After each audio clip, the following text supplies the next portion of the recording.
If there was one meal that really shows the diversity of foods in the world, to me, that would be breakfast. I'm gonna be brave. Whether it's sweet or savory, fried or steamed, it's known as the most important meal of the day, but it looks incredibly different depending on where you are. I've never had queso fresco. It's like if feta and paneer made a baby. My name is Beryl, and this show explores how our foods can bring our different cultures together. Dang. And this is our breakfast episode. Today, I've paired up Sylvia and Pooja to swap their favorite breakfasts from their cultures. Pooja will make red chilaquiles, a Mexican staple, while Sylvia will cook Indian sevai upma. Rise and shine, everyone. It's breakfast time. Dear Pooja, I'm Sylvia, and today you will be making one of my favorite breakfasts, red chilaquiles. Awesome. I am from Mexico. I was born and raised in the state of Guanajuato, and I moved to the United States in 2001 after I married my Californian husband. Food of Mexico is colorful, tasty, simple, and sometimes spicy. So when I eat chilaquiles for breakfast, I feel that I'm starting the day right. Have you ever made your own salsa? This is the first time and I'm really excited. I hope I don't have to buy it ever again. I learned to make red chilaquiles from my mom and my grandma. The hardest part is being patient when we roast the salsa because the tomatoes need time to cook long and slow. I'm afraid I might burn them. But the kitchen smells amazing. Oh, wait, the onions looking good. Yeah, right? Yeah. Okay, so I'm gonna leave them alone. She says that she goes back. I'm gonna try to leave them alone. Ooh, this one's looking pretty good. It looks so beautiful. It looks nice and brown. Okay, I don't want to drop it.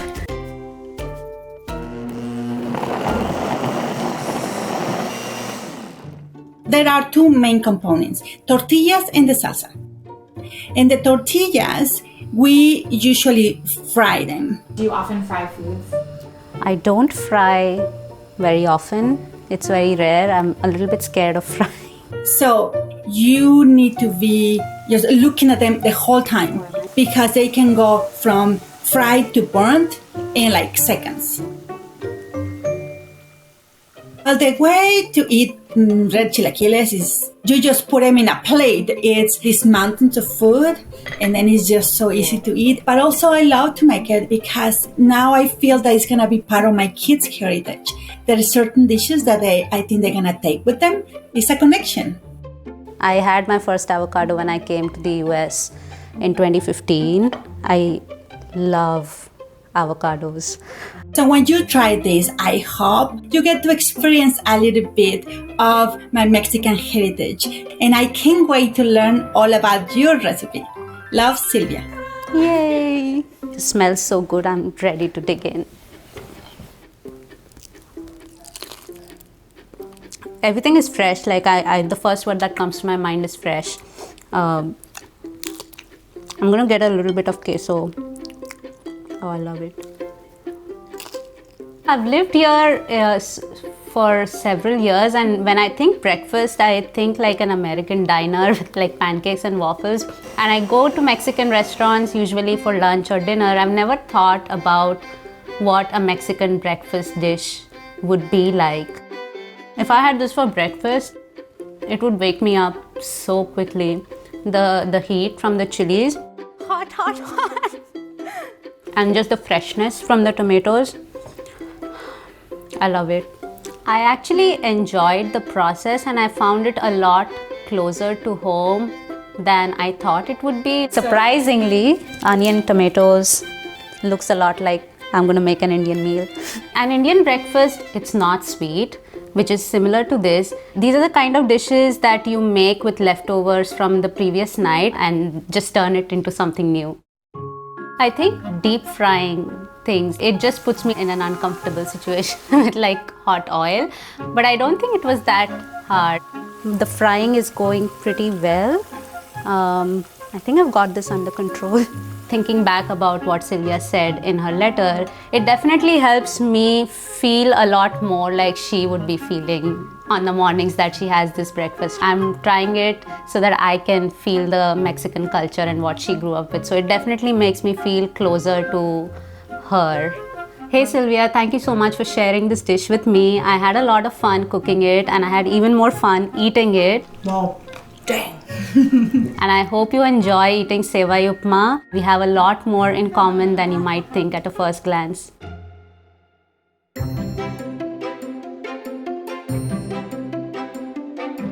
Hi Sylvia, my name is Pooja and today you'll be making my favorite breakfast dish called Sevai Upma. I'm from India. I grew up in a city called Mumbai, which is like a melting pot of different subcultures of the country.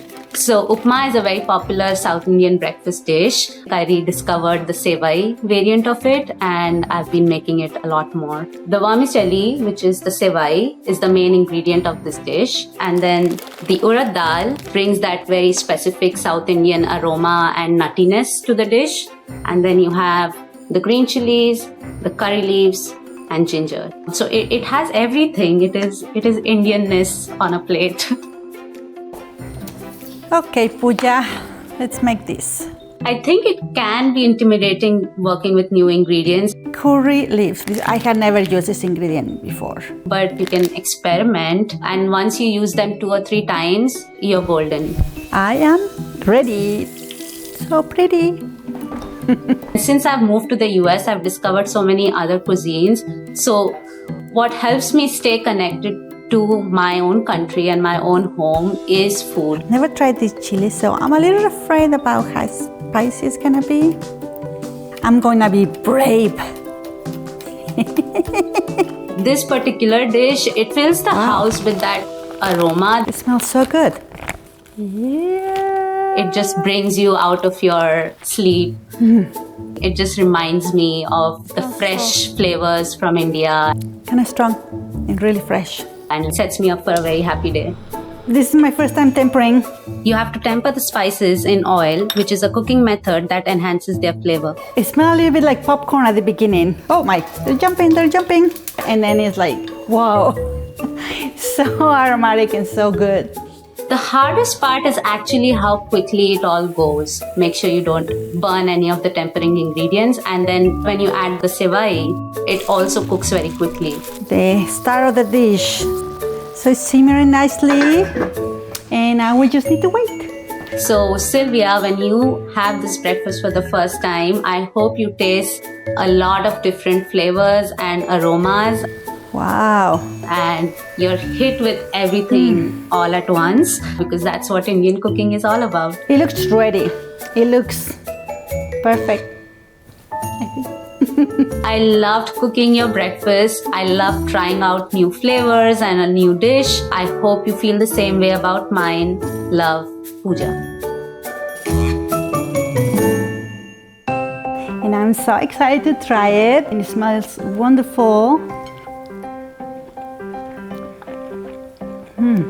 The lemon is very aromatic and it has a lot of textures. I can taste the peanuts.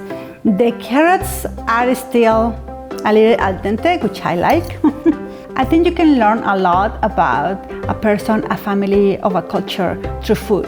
And this, it was very surprising to me because I have another idea of Indian food. I mean, the curries and the vegetable dishes with a lot of sauces. I never think about breakfast.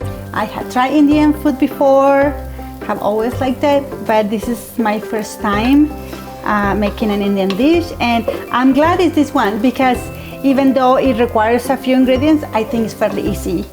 I learned a lot with this dish, starting with the ingredients, because there were 2 or 3 ingredients that I have never cooked with. The green chili, ginger, and curry leaves. Oh, that's gonna smell amazing.